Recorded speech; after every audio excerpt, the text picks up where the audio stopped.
Hello mga idol, for today's video po mga idol ay andito tayo kay Amanda at kay Amado.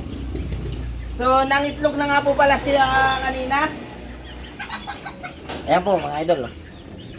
Yan, ang itlog na po ng isa for the first time. Ayan po.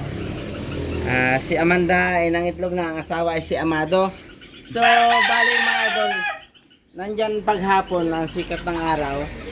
So para hindi mabugok or para hindi mabulok yung ating itlog, so lalagyan natin ito ng ng cover.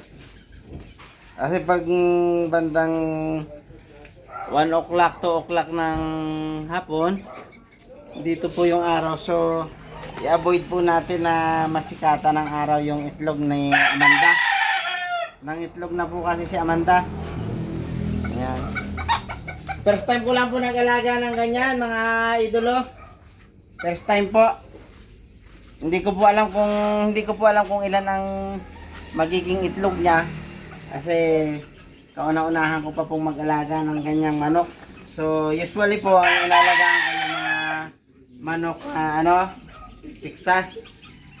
So ito po yung tinatawag na, ang tawag sa mga ganyang manok idol? Bantam. Bantam. Yun. Bantam daw, sabi ni Idol Paeng. So ito, kinukubira natin sa sikat ng araw. Nilagyan natin ng sako para hindi mabulok yung itlog ni Amanda. Yan po. Kasi nangitlog na po si Amanda. Yan. Yan. Napakaganda po. Yan ganyan pag binibili, mga magkano yan idol? Sabi nila mahal daw yung ganyan.